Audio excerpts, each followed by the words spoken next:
Hola, hola, ¿qué tal amigos? Me da mucho gusto saludarles y darles la bienvenida una semana más a esta serie titulada Presente 7.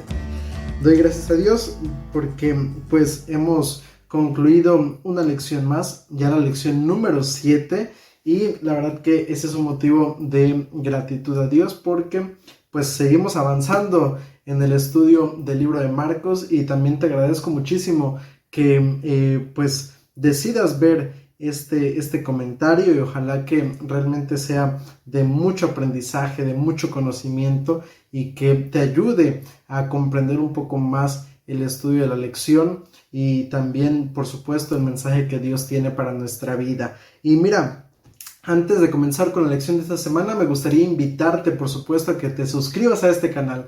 Por favor, si eres nuevo, no te vayas sin suscribirte. Si ya llevas rato viéndonos, pero aún no te suscribes, pues con mayor razón, hazlo, suscríbete a este canal. Y también, pues no te olvides de dejar tu like, de compartir, de comentar con nosotros. Todo eso nos ayuda mucho a seguir con el propósito principal de este canal, que es llevar el mensaje de salvación a quien no conoce todavía a Cristo Jesús. Así que, amigo, ayúdame de esa manera, y que de esta forma también esta comunidad, esta familia que tenemos en redes sociales pueda seguir creciendo y llevando salvación a otros. Y mira, vamos entonces a entrar a la lección número 7 para el 17 de agosto del año 2024. Y el título de la lección es Instruyendo a los discípulos, parte 1. Apenas pues es la primera parte de esta lección. En la próxima semana estaremos viendo la segunda parte de esta lección. Y mira, más allá de hablar acerca de una cierta instrucción de manera teórica, vamos a complementarlo también con algunos aspectos prácticos, con algunos aspectos y narrativas que el libro de Marcos nos presenta y que nos muestran realmente de cierta forma la instrucción que Jesús quiso darle a sus discípulos en su momento, pero también la instrucción que quiere darnos a nosotros hoy en día. Así que la lección de esta semana básicamente se enfoca en algunos pasos para discipular, para el discipulado, pero a través de lecciones también no solamente teóricas, sino principalmente prácticas. Y mira, el versículo para memorizar se encuentra en Marcos capítulo 8, versículo 34, y dice allí la palabra de Dios. Luego Jesús llamó a la gente y a sus discípulos y les dijo: si alguno quiere venir en pos de mí, niéguese a sí mismo, tome su cruz y sígame.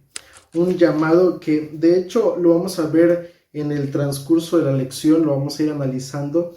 Y te decía, la lección de esta semana, la realidad es que se divide en varias partes y nos presenta contrastes entre teoría y práctica. Y mira, vamos a ir entonces a la primera parte de nuestro estudio, que en este caso le hemos colocado como subtítulo Viendo claramente. Y mira, para ello vamos a leer el libro de Marcos capítulo 8, versículos 22 en adelante. Dice allí el texto bíblico: Vino luego a Betsaida y le trajeron un ciego y le rogaron que lo tocara. Entonces, tomando la mano del ciego, lo sacó fuera de la aldea, escupió en sus ojos, puso sus manos sobre él y le preguntó si veía algo. Él, mirando, dijo: veo los hombres como árboles, pero los veo que andan. Luego le puso otra vez las manos sobre los ojos y le hizo que mirara, y fue restablecido, y vio de lejos y claramente a todos. Jesús lo envió a su casa diciendo: no entres en la aldea ni lo digas a nadie en la aldea. Mira, el primer paso que nosotros podemos encontrar para el discipulado, una de las primeras lecciones que Jesús quiso darle a entender a sus discípulos, la podemos encontrar a través de esta historia. Llega un hombre que era en este caso ciego, y le pide a Jesús que pueda en este caso restaurarlo. Y cuando llega ante Jesús, Jesús lo toma de la mano, lo saca aparte, allí escupe en este caso sobre sus ojos y pone sus manos sobre él. Y posteriormente este hombre dice, Jesús le hace una pregunta: ¿qué ves? Y este hombre le responde: bueno, veo como árboles. Cabe resaltar que esta declaración que este hombre da, mencionando que veía a los hombres y asemejándolos a los árboles, demuestra que verdaderamente este hombre no era ciego de nacimiento, no había nacido con ese problema, sino que tal vez a raíz de una enfermedad, de algún accidente, había quedado ciego. Y ahora Jesús, entonces, cuando escucha esto, decide nuevamente colocar su mano sobre él y ahora sí, completamente restaurar su vista. Pero, ¿por qué esto es importante y qué lección nos enseña esto para el discipulado cristiano? ¿De qué manera esto me ayuda a mí como discípulo de Jesús a crecer en mi vida espiritual? ¿O qué enseñanza, qué lección puedo extraer de esto? Mira, es una lección muy importante. ¿Sabes por qué? Porque si nosotros seguimos leyendo versículos más adelante, el capítulo 8 no termina allí, sino dice en este caso a partir del verso 27, salieron Jesús y sus discípulos por las aldeas de Cesarea de Filipo, y en el camino preguntó a sus discípulos diciéndoles, ¿quién dicen los hombres que soy yo? Y ellos respondieron, unos Juan el Bautista, otros Elías y otros algunos de los profetas. Entonces él les dijo, ¿y vosotros quién decís que sois? Y respondiendo Pedro le dijo, tú eres el Cristo. Pero él les mandó que no dijeran esto de él a nadie. Ambas historias están muy relacionadas. Están muy relacionadas, ¿por qué razón? Porque en primer lugar podemos encontrar a un hombre que era ciego, que no podía ver. Y en segundo lugar podemos ver que de cierta manera la gente en el tiempo de Jesús también era ciega. No podía ver más allá de un simple carpintero. No podía ver que Jesús era una persona diferente, que Jesús era una persona que no era como cualquier persona, sino que verdaderamente Jesús era el Hijo de Dios.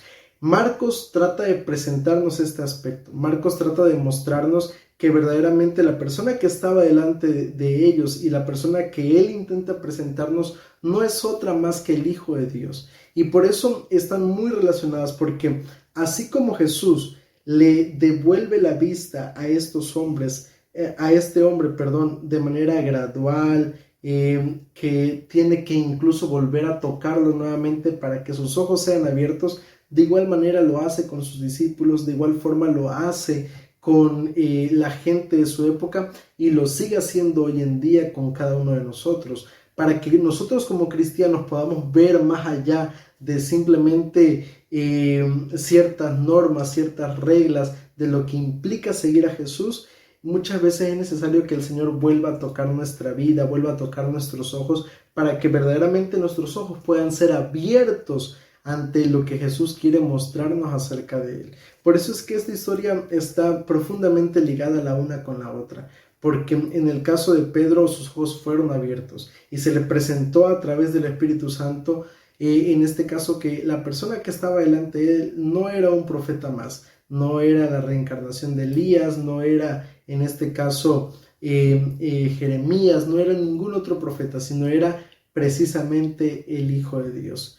¿Y cómo fue posible esto? Gracias a que el Espíritu Santo abrió sus ojos. Tú y yo tenemos que permitir entonces, como discípulos de Jesús, si queremos convertirnos en verdaderos discípulos de Cristo, tenemos entonces que permitir que verdaderamente el Señor abra nuestros ojos.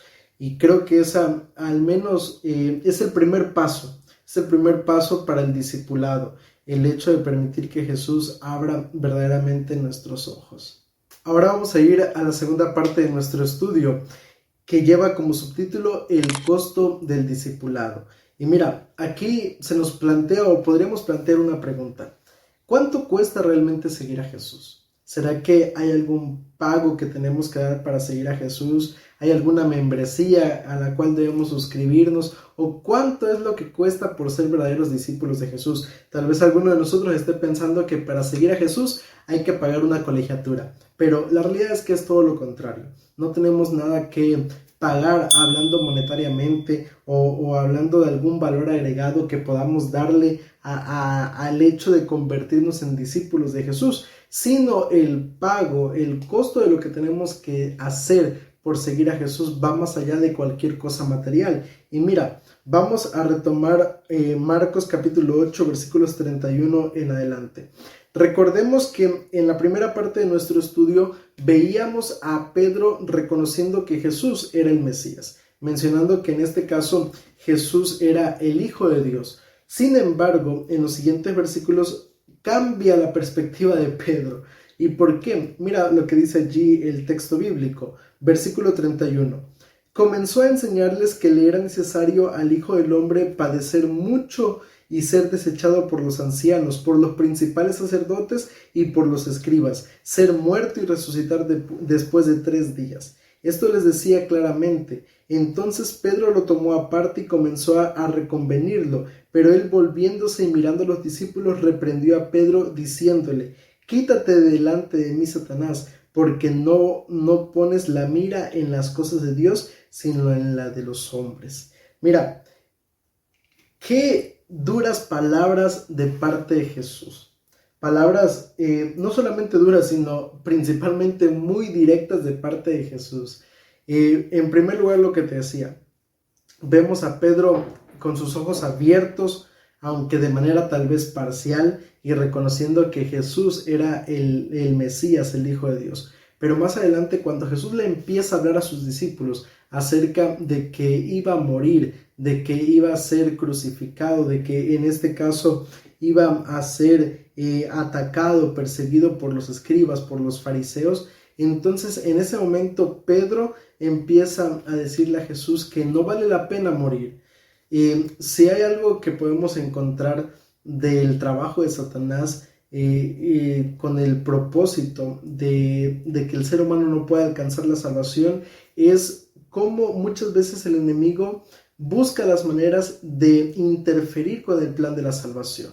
Y en esta ocasión el enemigo estaba utilizando a Satanás para interferir justamente con el plan de la salvación, con el propósito, con la tarea que Jesús venía a hacer en esta tierra, porque Pedro estaba tratando de convencer a Jesús de no morir en la cruz del Calvario. Y por eso la respuesta de Jesús fue tan directa: aléjate de mí, Satanás, porque tú no tienes tu mirada puesta en el objetivo principal, sino puesta en las cosas de este mundo. Aunque ellos estaban reconociendo que Jesús era el Mesías, no habían comprendido al 100% que el hablar de un Mesías no era hablar de un libertador romano, no era hablar de un rey de esta tierra, sino era hablar de aquel que nos iba a liberar, pero del pecado. Y por esa razón es que no tenían el panorama completo de cuál era verdaderamente la tarea de Jesús. Y Elena G. de White, en el libro El deseo de todas las gentes, en la página 384, explica aún más por qué Jesús le menciona a Pedro: apártate de mí, Satanás. Dice ella: las palabras de Pedro no eran de naturaleza que fuesen de ayuda y solaz para Jesús en la gran prueba que lo esperaba. No estaba en armonía con el misericordioso propósito de Dios para un mundo perdido, ni con la lección de abnegación que Jesús había venido a enseñar por medio de su propio ejemplo. Por esa razón Jesús le habla de esta forma a Pedro, porque justamente su perspectiva, su mirada, su pensamiento no estaba a la par con la verdadera misión que Jesús vendría a desarrollar a esta tierra.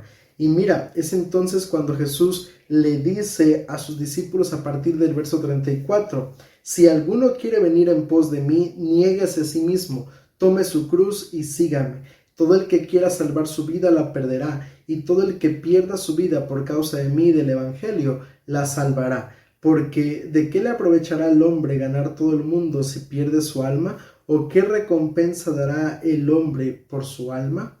Mira, para la gente en los tiempos bíblicos, para la gente judía, para los judíos, hablar de un Mesías que moriría en una cruz era algo inimaginable, era algo impensable. Hablar de la cruz era una de las muertes más terribles, más dolorosas, más vergonzosas que había en aquel momento.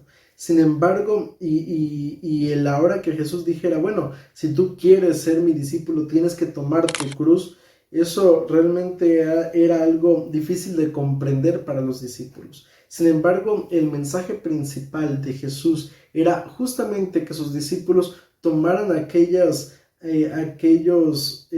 vida llena de pecado, aquellos pensamientos, aquellas ideas, aquellos conceptos y seguir a Jesús. Jesús había hecho un llamado para que esas personas se convirtieran en pescadores de hombres, pero ahora tenían también que tomar su cruz y seguir a Jesús. Y eso realmente es impresionante, porque aquí hay otro aspecto muy importante que nos enseña la lección de este día en lo que tiene que ver con el tema de convertirnos en discípulos de Cristo. Y es justamente el hecho de que muchas veces nosotros como cristianos pensamos que cuando damos algo por la obra del Señor, ya sea tiempo, dinero, esfuerzo, energías, lo que sea, en realidad ese tiempo que estamos dando o eso que estamos dando es algo que se está restando de nuestra vida, que estamos perdiendo en nuestra vida.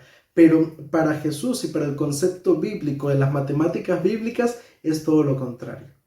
Es todo lo contrario, ¿sabes por qué? Porque en las matemáticas bíblicas menos significa más y más no siempre significan realmente abundancia o prosperidad, sino que en muchas ocasiones significan pérdidas y pérdidas catastróficas. Porque dice Jesús, aquel que quiera salvar su vida, la terminará perdiendo, pero aquel que pierda su vida, la terminará salvando. Y todo si decide tomar su cruz y seguirme. Y aquí me gustaría plantearte entonces una pregunta.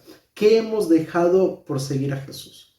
¿Qué has dejado tú por seguir a Jesús? Tal vez hemos renunciado a familia, hemos renunciado a amistades, hemos renunciado a trabajo, hemos renunciado a pecados, hemos renunciado a lo mejor a vicios, a situaciones en nuestra vida que nos han alejado de Jesús. Pero todo eso que hemos perdido no se compara realmente con la recompensa que es la vida eterna. No se compara realmente con lo que Jesús nos ha prometido, que es la salvación. En lo personal, creo que verdaderamente resulta más fácil salvarse que perderse. Porque perderse significa ir en contra de Dios. Y tal vez será la única discusión que podamos ganarle a Jesús, que podamos ganarle a Dios. Y a pesar de todo ello, Jesús hará todo lo posible por salvarnos. Y salvarnos simplemente significa aceptar a Jesús en mi vida, tomar mi cruz y seguirle. Aunque la cruz parezca una locura, aunque parezca algo inimaginable lo que Jesús nos pide, no debemos dudar de seguir a Jesús. Vamos a la tercera parte de nuestro estudio que le hemos colocado como subtítulo Discípulos de Fe. Mira, Marcos capítulo 9, versículos del 2 en adelante, dice la palabra de Dios. 6 días después Jesús tomó a Pedro, Jacobo y a Juan, los llevó aparte a un monte alto. Allí se transfiguró delante de ellos. Dice el texto bíblico que ese momento fue un momento muy especial. Solamente Jesús compartió ese momento con 3 de sus discípulos, Pedro, Jacobo y Juan. Y fue un momento donde sin duda alguna se manifestó, se reveló el poder, la gloria de cierta manera de Jesús. Fue algo, realmente una experiencia que debió haber significado para estos 3 hombres algo muy especial. Y seguramente algo que no sería tan fácil de quedarse para sí mismos o de guardar como un secreto. Sin embargo, dice allí el texto bíblico, y mira, aquí en el versículo 5 dice la palabra de Dios: entonces Pedro dijo a Jesús, Maestro, bueno es para nosotros que estemos aquí. Hagamos 3 enramadas, una para ti, otra para Moisés y otra para Elías.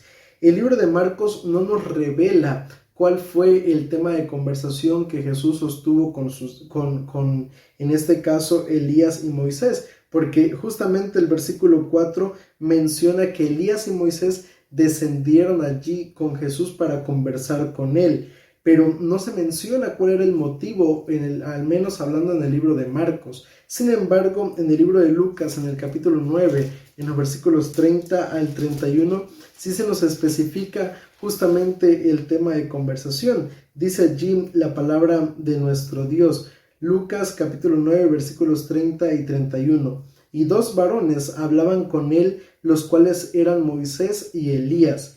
Estos aparecieron rodeados de gloria y hablaban de su partida, que Jesús iba a cumplir en Jerusalén. Estaban allí para fortalecer de cierta manera la fe de Jesús también. Estaban allí para darle aliento, para animarlo a que siguiera firme, en este caso, en la tarea que él tenía por delante. Y ese momento, sin duda alguna, fue un momento que cargó de mucha fe, al menos a Pedro, Jacobo y Juan. Y mira, realmente si nosotros seguimos leyendo el texto bíblico, vamos a encontrarnos con otro punto que es bastante interesante de esta historia, porque dice allí el verso 9: mientras descendían del monte les mandó que a nadie dijera lo que habían visto hasta que el Hijo del Hombre hubiera resucitado de los muertos. Jesús les ordenó que no lo mencionaran a nadie. ¿Por qué razón? Porque mira, no era el momento. La experiencia que estaban viviendo era solamente una experiencia que les permitiría a ellos tener la fe para confiar verdaderamente en las promesas de Jesús. Sin embargo, si nosotros leemos a partir del versículo 14, es cuando entramos a la parte práctica de lo que en teoría Jesús quería mostrarle a sus discípulos. Porque en el versículo 14 dice allí el texto bíblico: cuando llegó a donde estaban los discípulos, hablando de los otros 9 discípulos, vio una gran multitud alrededor de ellos y escribas que discutían con ellos.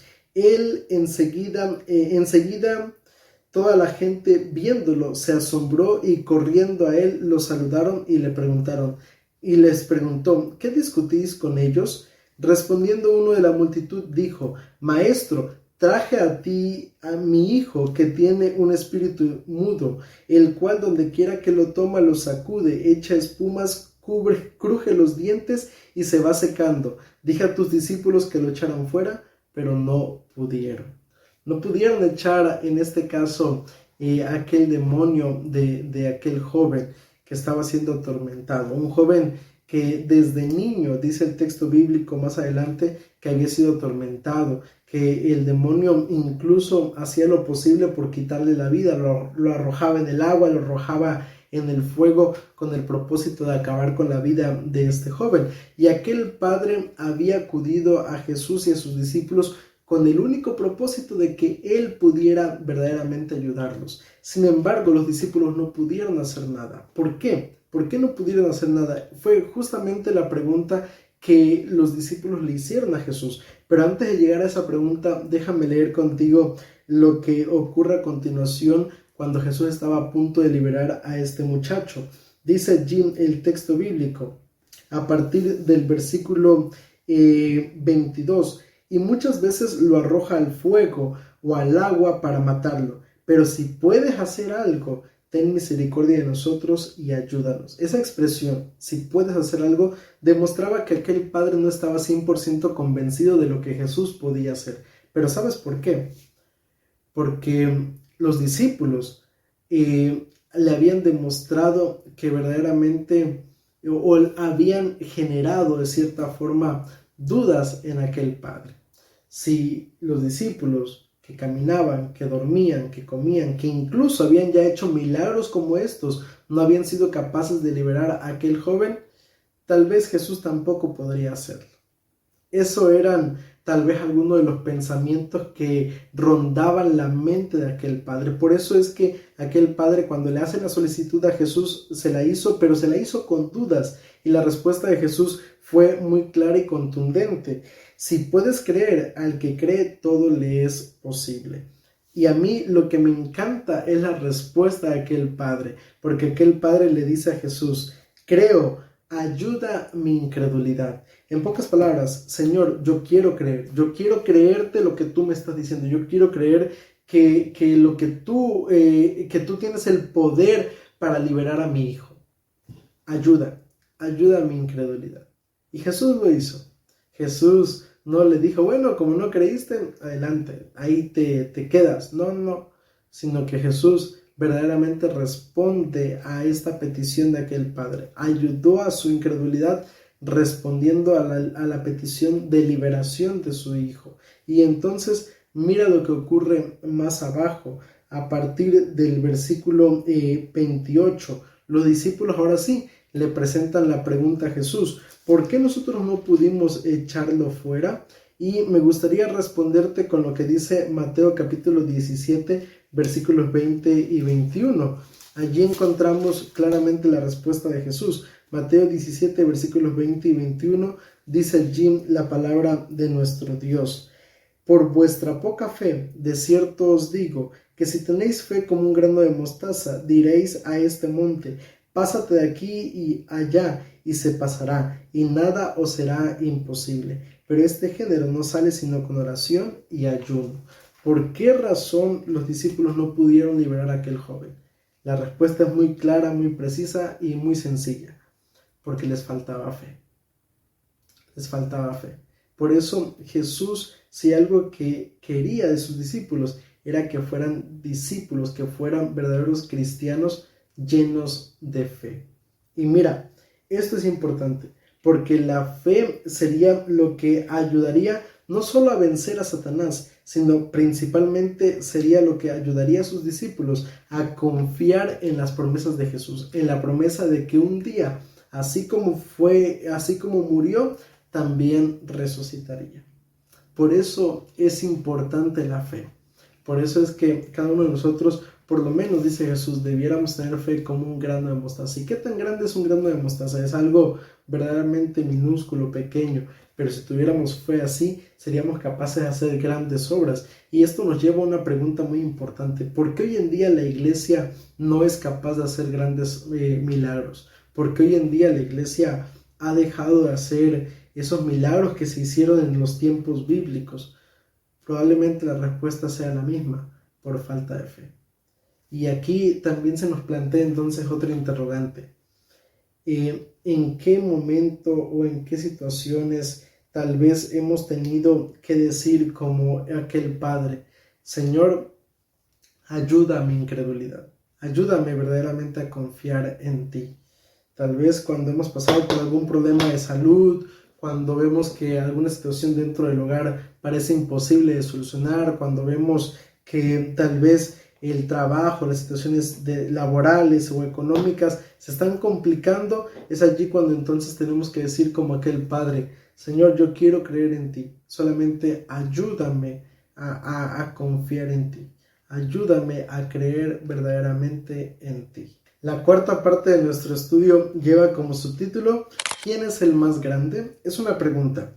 Mira, a la vista del mundo, la pregunta sería: ¿cuál es en este caso la idea de grandeza? ¿Cuál es la idea de grandeza que tiene el mundo?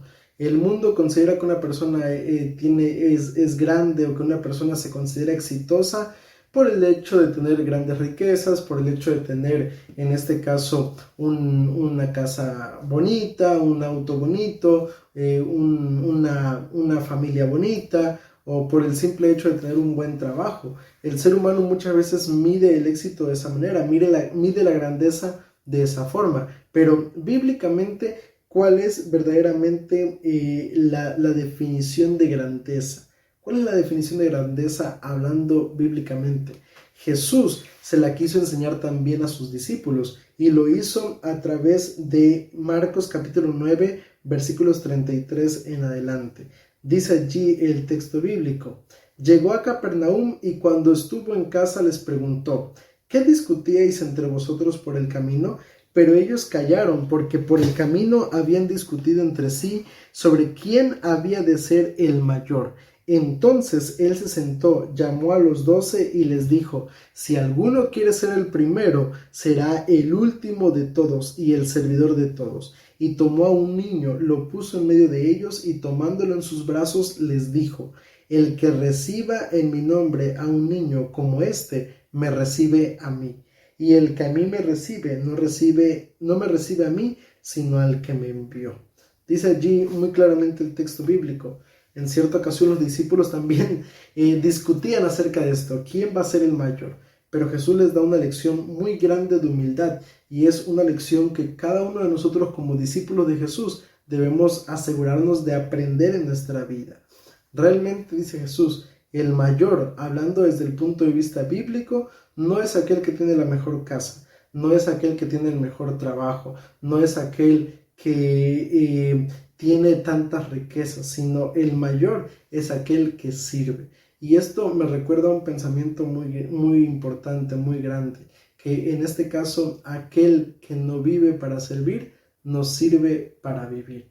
Hemos sido llamados como discípulos de Jesús a servir a la humanidad. Yo recuerdo que hace unos años atrás había un pastor que en cierta ocasión predicaba allá en la universidad. No recuerdo muy bien, sinceramente, quién era el pastor, pero él, recuerdo que en su oración siempre tenía una expresión que decía lo siguiente: quiero ser el clavo del que cuelgue el rostro o la imagen de Jesucristo.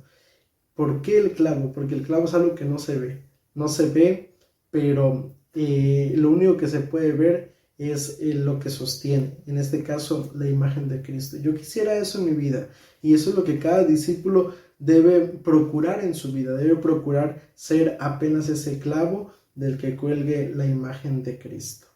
Vamos entonces a la quinta parte de nuestra lección. La lección de esta semana ha sido bastante extensa, pero es que creo que incluso por eso el autor de la lección divide toda la lección en dos partes, porque es justamente un tema bastante abarcante, el poder verdaderamente comprender las enseñanzas y ser un verdadero discípulo de Jesús. Pero mira, la quinta parte de nuestra lección lleva como subtítulo, o le hemos colocado como subtítulo, quitando lo que nos aleja de Jesús. Mira, vamos a leer Marcos capítulo 9, versículos 42 en adelante. Dice el texto bíblico: a cualquiera que haga tropezar a uno de estos pequeñitos que cree en mí, mejor le sería que se le atara una piedra de molino al cuello y se le arrojara al mar.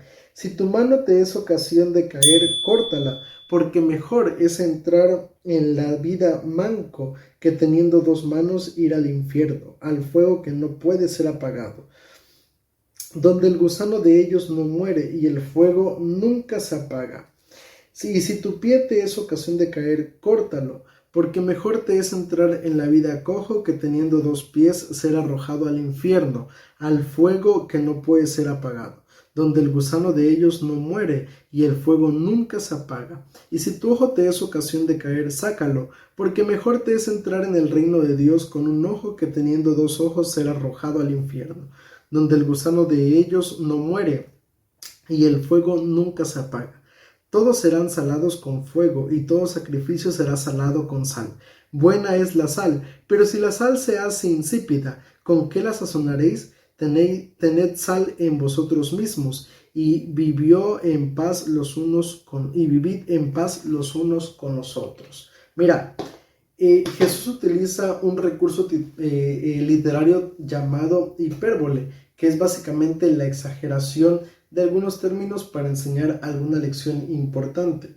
Y en este caso, desde el principio Jesús hace uso de este recurso, mencionando que para aquellas personas que sirvan de tropiezo, para aquellos que son los más pequeños, tal vez alguien que apenas está conociendo el Evangelio, alguien que es muy joven, dice Jesús, le sería mejor atarse una piedra de molino y echarse en lo profundo del mar. En pocas palabras, sería mejor, pues básicamente no haber nacido. Pero no es lo único que Jesús menciona. También dice que si tu mano te es ocasión de caer, dice Jesús, córtala. Pero no está hablando literalmente. Jesús no te está invitando a amputarte tu cuerpo, porque básicamente eso es algo que incluso va en contra de la misma ley de Dios. Y sin embargo, sí nos dice muy claramente la Biblia que está hablando en un lenguaje metafórico, donde básicamente Jesús dice que aquellas cosas que nos están alejando de Dios o que están llevando a nuestra vida a tropezar, a caer en nuestra vida espiritual, debemos quitarlas. Debemos quitarlas por completo de nuestra vida, porque la realidad es que muchas veces hay cosas que nos están alejando de Dios, que están siendo objeto para hacernos caer en nuestra vida. Lo que vemos, lo que hacemos, lo que escuchamos, lo que comemos, todo eso pueden ser cosas que nos pueden estar alejando de Dios. Y por eso dice Jesús, si eso te está alejando de Dios, quítalo, córtalo. Sería mejor, dice Jesús, entrar al cielo sin una mano que entrar o que estar en el infierno pues completamente bien, por así decirlo. Y aquí cabe aclarar un punto muy importante también. Jesús no está hablando o no está enseñando la doctrina del infierno. No, Jesús está ocupando esta expresión para hablar justamente de que lo que es eterno lo que verdaderamente podríamos clasificar nosotros como un infierno son las consecuencias de nuestras decisiones. El vivir una vida alejada de Dios, el vivir una vida en donde constantemente estamos fallando, estamos tropezando, estamos cayendo y sin levantarnos, sino al contrario, permanecer en ese estado es básicamente lo que será eterno. Las consecuencias de eso serán eternas, serán irreversibles y tristemente pues de eso nadie podrá escapar. Por eso la lección de esta semana en esta primera parte realmente nos invita a ser verdaderos discípulos de Jesús, a poner en práctica todo lo que aprendemos, todo lo que sabemos acerca de Jesús y de esa manera entonces poder verdaderamente ser discípulos de Él. Y a mí, antes de que oremos, me gustaría invitarte, por supuesto, a que no te pierdas el comentario de la próxima semana. Vamos a seguir hablando acerca de elecciones para el discipulado y, por supuesto, recordarte, esto es solamente un comentario, es un material auxiliar, no tiene que ser tu estudio de la lección de cada semana, sino al contrario, invitarte para que cada día tú vayas a la fuente que es la palabra de Dios y entonces de esa manera puedas crecer espiritualmente y ser verdaderamente un discípulo de Jesús. Vamos a orar. Querido Padre, alabado y glorificado sea tu nombre. Señor, te damos gracias por permitirnos llevar a cabo este estudio, porque sin duda alguna, Señor, tú nos has instruido, Padre, nos enseñas lecciones valiosas para ser verdaderos discípulos tuyos. Nos colocamos en tus manos y te lo pedimos todo esto en el nombre de Cristo Jesús. Amén.